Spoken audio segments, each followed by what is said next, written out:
মনের মিউজিয়াম চ্যানেলে আপনাদের জানাই স্বাগত।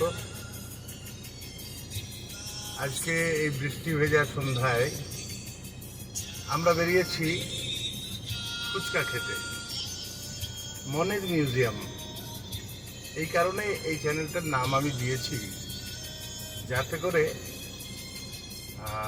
আমার মনের মধ্যে যা কিছুই থাকে সেগুলোকে আস্তে আস্তে আমি সেটা প্রকাশ করতে পারি। আশা করি আপনাদের ভালো লাগবে। আমার মিসেস আছে, ওকে উঠিয়ে নিই, ও গাড়িতে উঠবে। মনের মিউজিয়াম এই চ্যানেলটি আমি নতুন করেছি। আমার বিভিন্ন ভালো লাগার যে জিনিসগুলো যাতে একটু একটু করে আমি এই চ্যানেলের মাধ্যমে শেয়ার করতে পারি, তারই জন্য এখানে বিভিন্ন ধরনের কন্টেন্ট থাকবে। এই যে যেমন আমরা বেরিয়েছি আজকে এই বৃষ্টি ভেজা সন্ধ্যায় ফুচকা খাওয়ার জন্য, তার সঙ্গে আনুষঙ্গিক কিছু কাজ আছে। আমাদের মন্দির, রাধাকৃষ্ণের মন্দির, আমরা বেরোচ্ছি এখন গেট দিয়ে, সামনের গেট।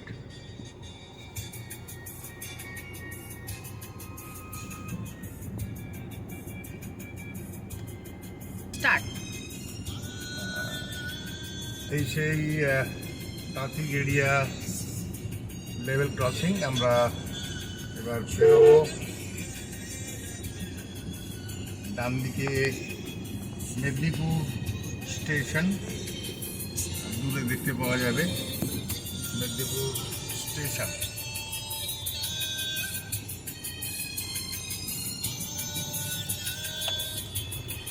আমরা বেরোচ্ছি তাঁতিগেড়িয়া লেভেল ক্রসিং দিয়ে, এই পেরিয়ে এলাম।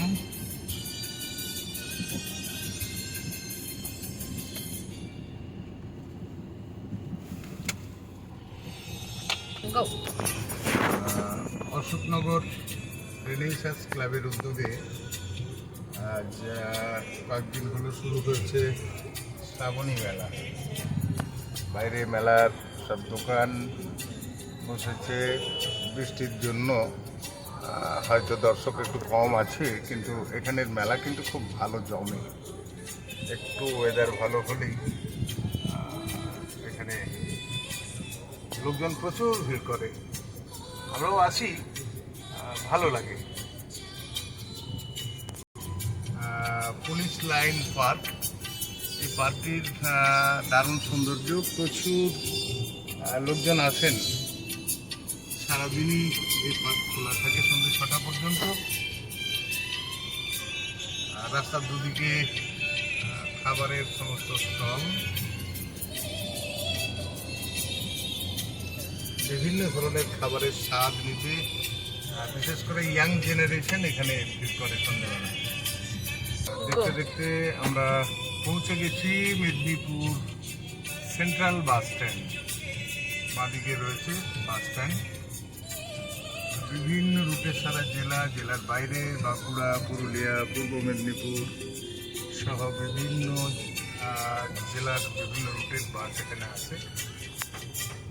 আমরা এগিয়ে চলেছি এই বর্ষণ সিক্ত সন্ধ্যায়।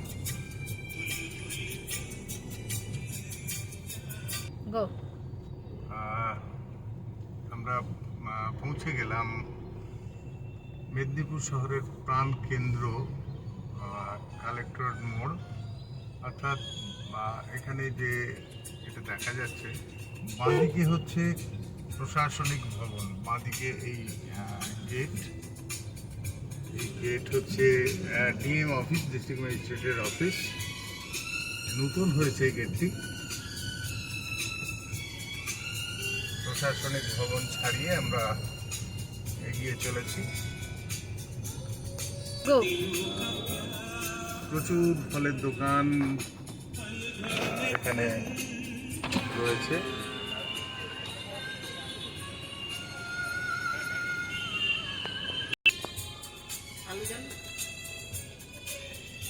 পৌঁছে গেছি, এখানে গান্ধী মোড়ের কাছাকাছি পৌঁছে গেছি। গান্ধী মোড় হচ্ছে মেদিনীপুরের এক ধরনের কফি হাউস বলা হয়। মেদিনীপুরের বুদ্ধিজীবী সম্প্রদায়ের যারা মানুষ, বিভিন্ন প্রফেশনের মানুষ তাদের দৈনন্দিন রুটিনের কাজকর্ম সেরে, অফিস থেকে ফিরে, স্কুল কলেজ থেকে ফিরে, ওখানে মোড়ে আমরা দেখাবো একটু বাদে, এখানে গল্প আড্ডা, একটা নিত্য নৈমিত্তিক ব্যাপার, অনেকটা সময় তারা এখানে কাটায়। আমার সঙ্গে রয়েছে আমার মেয়ে নন্দিনী। ও কলকাতায় যায় গান শিখতে, ভালো গান শিখছে। ওর গান আমি মাঝে মাঝে আমার এই মনের মিউজিয়ামে আপলোড করব, আজকেও করেছি সকালে, কলকাতা বেরোনোর আগে ললিত কলাতেও গান শেখে। পেছনে আমার মিসেস রয়েছে। আমরা বেরিয়েছি ফুচকা খেতে বেরিয়েছি, বিশেষ করে নন্দিনীরই ডিমান্ড। বাবা চলো, আচ্ছা ঠিক আছে, আমরা এনজয় করছি। দেখতে দেখতে আমরা গান্ধী মোড় যার কথা বলছিলাম, মেদিনীপুরের কফি হাউস। আজকে ওয়েদার এত বাজে, যার জন্য এখানটা এখনও ঠিক সেভাবে জমে ওঠেনি। এটা বাঁদিকে জিজার দোকান, চায়ের দোকান, ওখানে আমরা বসি। আবার সোজা সামনে দেখা যাচ্ছে শম্ভুদার দোকান, অনেকে মজা করে বলে শম্ভু গান্ধী। শম্ভু গান্ধী মানে শম্ভুদার চায়ের দোকান, গান্ধী কাছে। জেলা পরিষদ হল, বাদিকে জেলা পরিষদের গেট করলো, দুটো গেট আছে, আর একটা সামনে দেখতে পাওয়া যাবে। এখানে জেলা পরিষদের হল রয়েছে, এসি হল, সামনে দুই পাশে market.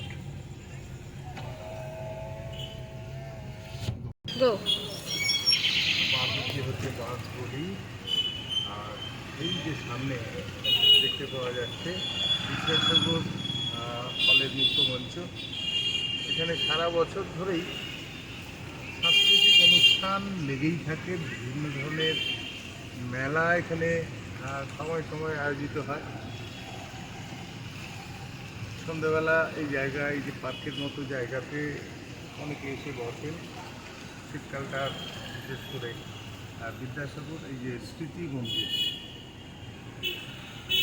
Red cross building, red cross ভবন, জেলার সদরে মেডিকেল কলেজ এবং হসপিটাল।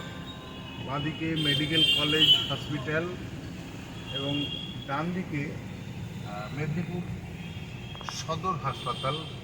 অনেকটা গার্ড হয়ে গেছে ফুটপাথ, এখন তো বার্নিং ইস্যু, ফুটপাথ অনেকটাই দখল হয়ে গেছে, ঢাকা পড়ে গেছে মেদিনীপুর মেডিকেল কলেজ এবং হসপিটালের এই যে প্রবেশদ্বার, প্রচুর দূর দূরান্ত থেকে এখানে রোগীরা আসেন চিকিৎসা করাতে। মেদিনীপুর মেডিকেল কলেজ হসপিটাল, এটা এই রাস্তাটির নামকরণ হচ্ছে হসপিটাল রোড। দেখতে আমরা পৌঁছে গেলাম বটতলা। দেখা যাচ্ছে কালী মন্দির, কালী মায়ের মন্দির, খুবই জাগ্রত এই কালী মাতা। মেদিনীপুর শহরের একটা বড় অসুবিধা হচ্ছে টোটো, এখন দেখতে পাওয়া যাচ্ছে না, বর্ষার জন্য হয়তো লোকজন বা প্যাসেঞ্জার বেশি না পাওয়ার কারণে টোটো অতটা নেই, কিন্তু দিনের বেলা অফিস টাইমে বড় বিরক্তিকর। কয়েক হাজার টোটো এখানে রয়েছে। বটতলা আমরা পেরিয়ে এবার এগিয়ে চলেছি কেরানীতলার দিকে।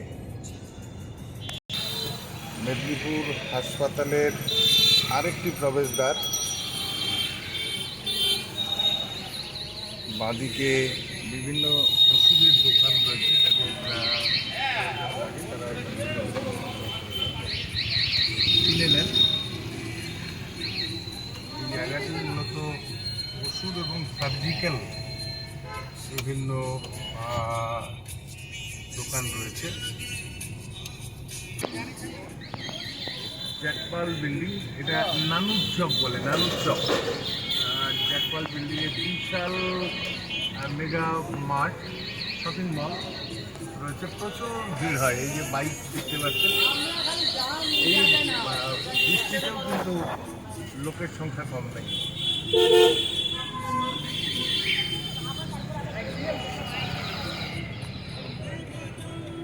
দেখতে দেখতে আমরা পৌঁছে গেছি ইন্ডিয়ান সিল্ক হাউস।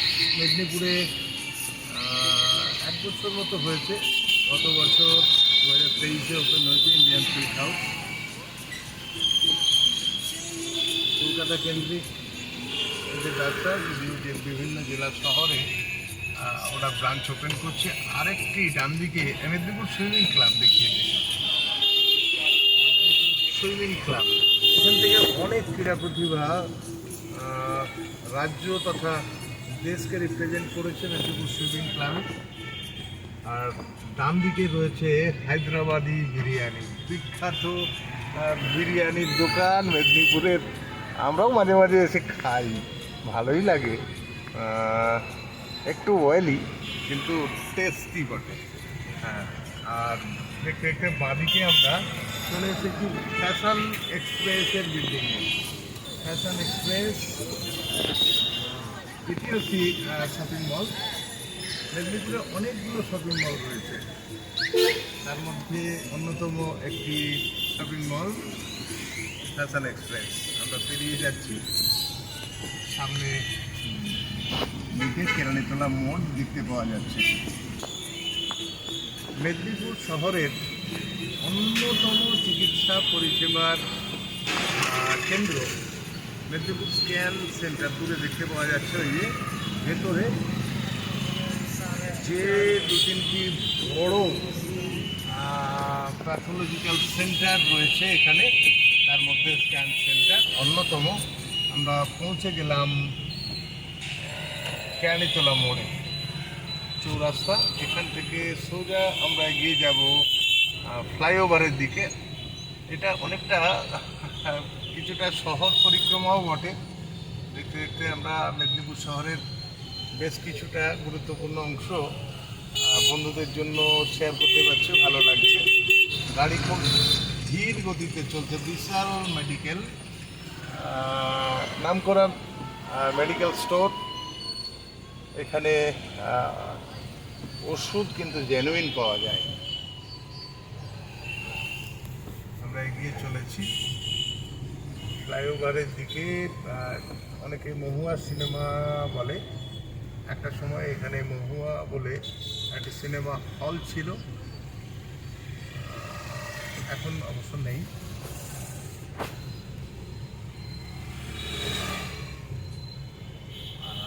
ডান দিকে আচ্ছা, এখানে জুয়েলারি কিছু দোকান আছে। বাঁদিকে জুয়েলারি দোকান।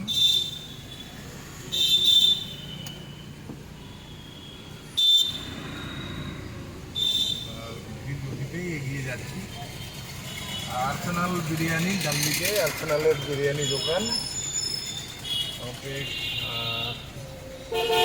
তারপরে এখানে রয়েছে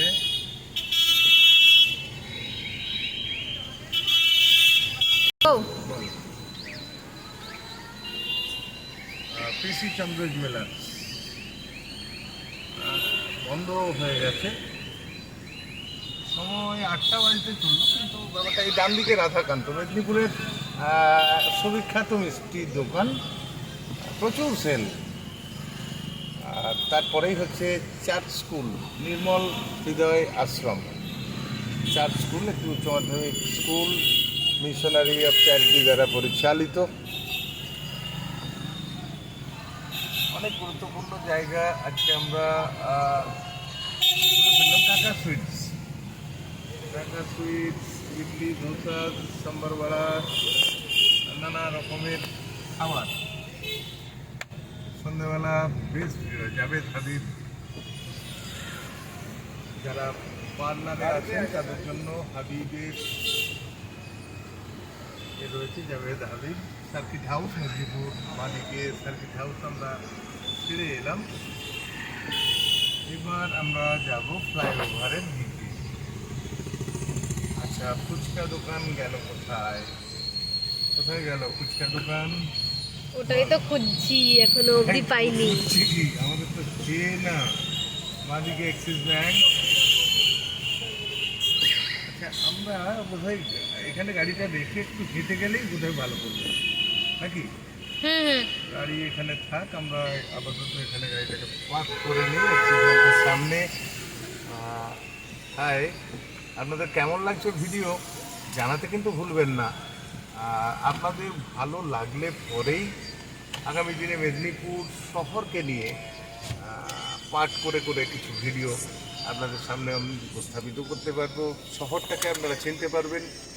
আর আমার মনের মিউজিয়ামে আমি আমার মনের যে সমস্ত কথা, ভালো লাগা, ভালোবাসার জিনিস, সেগুলো আমি কিন্তু প্রতিদিন আপনাদের সামনে শেয়ার করব।